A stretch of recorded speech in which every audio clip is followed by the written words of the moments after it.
Hi dears, welcome to my YouTube channel. ಇವತ್ತಿನ ಎಪಿಸೋಡಲ್ಲಿ simple and ಟೇಸ್ಟಿಯಾಗಿ ಉಪ್ಪಿಟ್ಟು ಹೇಗೆ ಮಾಡೋದು ಅಂತ ನೋಡೋಣ. ಮೊದಲಿಗೆ ಒಂದು ಪ್ಯಾನ್ ಬಿಸಿಗೆ ಇಟ್ಕೊಂಡು 5 to 6 tablespoon cooking oil ಹಾಕಿ, ಈ ಉಪ್ಪಿಟ್ಟು ಮಾಡೋಕ್ಕೆ ನಾನು ಹಸಿಮೆಣಸಿಕಾಯಿ, ಟೊಮ್ಯಾಟೊ, ಕ್ಯಾರೆಟ್, ಬೀನ್ಸ್ ಮತ್ತು ಈರುಳ್ಳಿ ತೊಗೊಂಡಿದ್ದೀನಿ. ಇದು ಸ್ಪೆಷಲ್ ಉಪ್ಪಿಟ್ಟು ಆಗಿರೋದ್ರಿಂದ ನಾನು ಸ್ವಲ್ಪ ಗೋಡಂಬಿ ಹಾಕಿದ್ದೀನಿ. ಸೊ ಗೋಡಂಬಿ ಹಾಕಿ ಸ್ವಲ್ಪ ಗೋಲ್ಡನ್ ಬ್ರೌನ್ ಆಗೋವರೆಗೂ ಹುರ್ಕೊಂಡು ಅದನ್ನು ಒಂದು ಚಿಕ್ಕ ಬಟ್ಲಲ್ಲಿ ತೆಗೆದಿಟ್ಕೊಂಡ್ಬಿಡಿ. ಗೋಡಂಬಿ ಹಾಕೋದು ಕಂಪ್ಲೀಟ್ಲಿ ಆಪ್ಷನಲ್, ನನಗಿಷ್ಟ, ಅದಕ್ಕೋಸ್ಕರ ಹಾಕಿದ್ದೀನಿ. ಈಗ ಕಾದಿರೋ ಎಣ್ಣೆಗೆ ಜೀರಿಗೆ ಹಾಕ್ತಾಯಿದ್ದೀನಿ, ಅದು ಚಟ್ಪಟ ಅಂತ ಸಿಡಿಲಿ.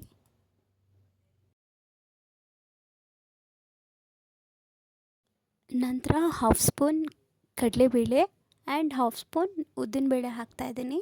ಅದು ಕೂಡ ಸ್ವಲ್ಪ ಗೋಲ್ಡನ್ ಬ್ರೌನ್ ಆಗೋವರೆಗೂ ಹುರ್ಕೋಬೇಕು.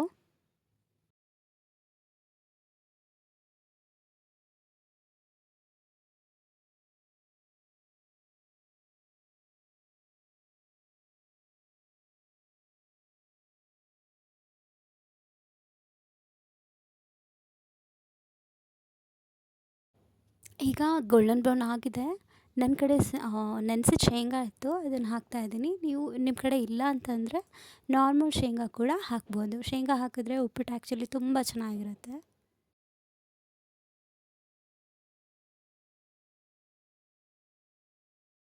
ಈಗ ಶೇಂಗಾ ಕೂಡ ಸ್ವಲ್ಪ ಫ್ರೈ ಆಗಿದೆ, ಹಾಗಾಗಿ ಹಸಿಮೆಣಸಿಕಾಯಿ ಹಾಕ್ತಾಯಿದ್ದೀನಿ. ಈಗ 1 ಬಟ್ಲಷ್ಟು ಹೆಚ್ಚಿದ ಈರುಳ್ಳಿ ಹಾಕ್ತಾಯಿದ್ದೀನಿ.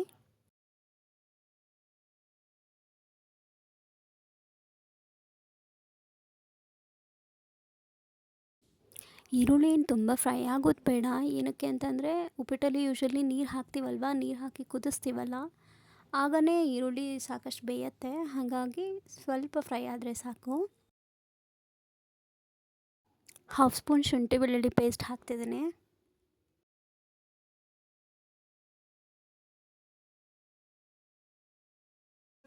ಶುಂಠಿ ಬೆಳ್ಳುಳ್ಳಿ ಪೇಸ್ಟ್ದು ಹಸಿ ವಾಸನೆ ಹೋದ ತಕ್ಷಣ ಕ್ಯಾರೆಟ್ ಮತ್ತು ಬೀನ್ಸ್ ಹಾಕ್ಕೊಂಡು ಗ್ಯಾಸ್ ಫ್ಲೇಮ್ನ ಸಿಮ್ಮಲ್ಲಿ ಇಟ್ಬಿಟ್ಟು ಸ್ವಲ್ಪ ಹೊತ್ತು ಹಾಗೆ ಹುರಿರಿ.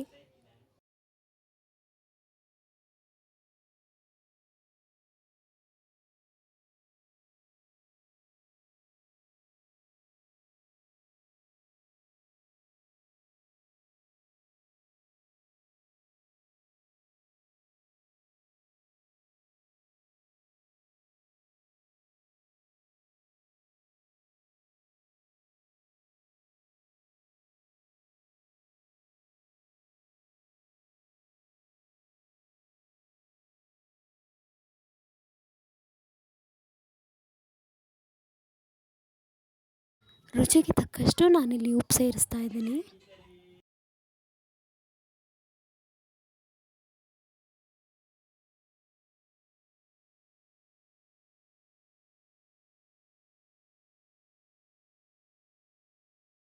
ಈಗ ಉಪ್ಪೆಲ್ಲ ತರಕಾರಿ ಜೊತೆ ಚೆನ್ನಾಗಿ ಹೊಂದ್ಕೊಂಡಿದೆ. ಈಗ 1 ಕಪ್ಪಿಗೆ 2 ಕಪ್ನ ಹಾಗೆ ನೀರು ಹಾಕ್ತಾಯಿದ್ದೀನಿ. ನಿಮಗೆ ಉಪ್ಪಿಟ್ಟು ಉದುರುದ್ರಾಗಿ ಬೇಕು ಅಂತ ಹೇಳಿದ್ರೆ 1 ಕಪ್ ರವೆಗೆ 2 ಕಪ್ ಅಷ್ಟೇ ನೀರು ಹಾಕಿ. ಮೆತ್ತಗೆ ಬೇಕು ಅಂತಂದರೆ 1 ಕಪ್ಪಿಗೆ 3 ಕಪ್ ಹಾಕಿದರೆ ಮೆತ್ತಗಾಗತ್ತೆ. ನೀರು ಕುದಿ ಬರೋ ಅಷ್ಟರಲ್ಲಿ ಒಂದು ಬೌಲಲ್ಲಿ ರವೆಗೆ ಕುಕ್ಕಿಂಗ್ ಆಯಿಲ್ ನೀವು ಯಾವ್ದು ಯೂಸ್ ಮಾಡ್ತೀರೋ ಅದು ಹಾಕಿ ಸ್ಪೂನಿಂದ ಚೆನ್ನಾಗಿ ಮಿಕ್ಸ್ ಮಾಡಿ ಇಟ್ಕೊಳ್ಳಿ. ಒಂದೊಂದು ಸಲ ಹೇಗಾಗುತ್ತೆ ಅಂತ ಹೇಳಿದರೆ ರವೆನ ಸಪ್ರೇಟಾಗಿ ಫ್ರೈ ಮಾಡೋಕ್ಕಾಗಲ್ಲ, ಟೈಮ್ ಇರಲ್ಲ, ತುಂಬ ಅರ್ಜೆಂಟಲ್ಲಿ ಅಡುಗೆ ಮಾಡ್ತಾ ಇರ್ತೀರ, ಆಗ ಈ ಮೆಥಡನ್ನ ಯೂಸ್ ಮಾಡಿ, ತುಂಬ ಯೂಸ್ಫುಲ್ ಅನಿಸುತ್ತೆ. ಹಾಗೆ ಟೇಸ್ಟ್ ಕೂಡ ತುಂಬ ಚೆನ್ನಾಗಿ ಬರುತ್ತೆ. ಈಗ ರವೆ ಚೆನ್ನಾಗಿ ಮಿಕ್ಸ್ ಆಗಿದೆ ಎಣ್ಣೆ ಜೊತೆ. ಈಗ ಕುದೀತಿರೋ ನೀರಿಗೆ ಕೊನೆಗೆ ನಾನು ಟೊಮೆಟೊ ಹಾಕ್ತಾಯಿದ್ದೀನಿ.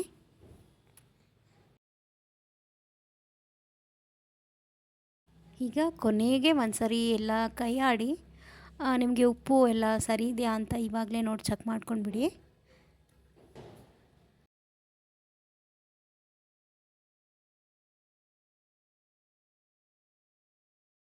ಈಗ ಕುದೀತಾ ಇರೋ ನೀರಿಗೆ ಆಗಲೇ ಕಲಸಿಟ್ಟಿದ್ದ ರವೆ ಹಾಕಿ ನೀಟಾಗಿ ಕೈ ಆಡಿಸಿ.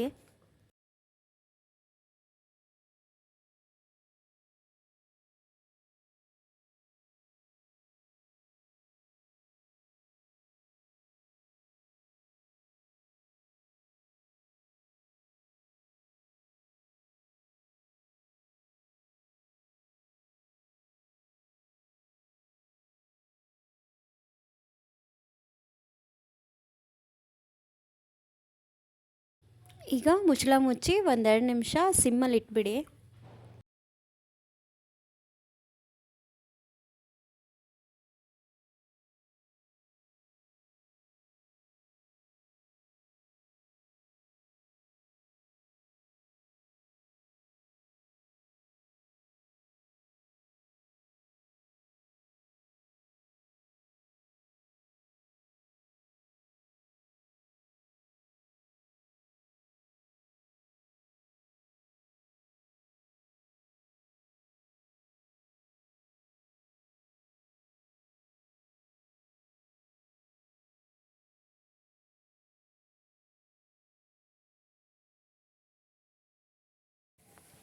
ಇದೀಗ ಬೆಂದಿದೆ. ಇದಕ್ಕೆ ತೆಂಗಿನ ತುರಿ ಹಾಕೋಣ, ಒಂದು ಬಟ್ಲಷ್ಟು.